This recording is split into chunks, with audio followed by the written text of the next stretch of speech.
Hello world, I got an announcement to make. Now, subagents are finally also available in Codex. So far they were only available in Claude, and now OpenAI decided to copy that from Anthropic. So here you can see one of my subagents, which is the product manager. This is subagent how it looks like in Claude, right? So we have a name, description, a model, a color, and so on, and then the description itself. And this of course is then stored in your user home directory and inside the agents folder, and Claude in that case is able to use the subagent for a specific given purpose, right? For instance here for creating my PRD file. And now we also have this available in Codex.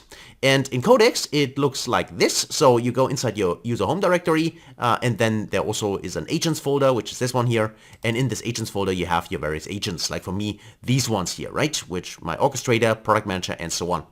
The only difference here is, as you can already see, these are TOML files in Codex. That's why they look also a little bit different, but here I can show you one example, so you have seen this as well. It also has a name and its description, model, reasoning effort, which you can specify if you want to do that, and then you basically have developer instructions, as you can see here, for my product manager, right? So your job is to turn ambiguous user intent, so more or less my English gibberish, which I speak in my microphone, into a project brief, which is sound, which the AI can work with. And then there's a scope, when to use, also that's included here, and then the process itself and the output. So you can see this is really short, but that's basically all it is for my product manager in this case. And that's how you specify your agent. So you write the TOML files in this kind of structure, you place them in the agent folder, and basically you are good to go.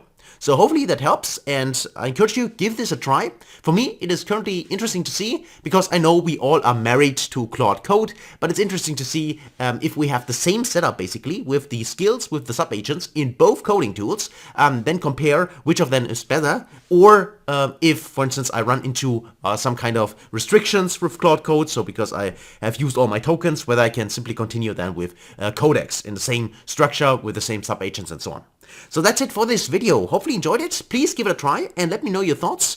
Hopefully you can use it. As always, thanks for watching. If you enjoyed it, please subscribe to the channel, give it a thumbs up, and hopefully see you in the next video. Until then, best guys.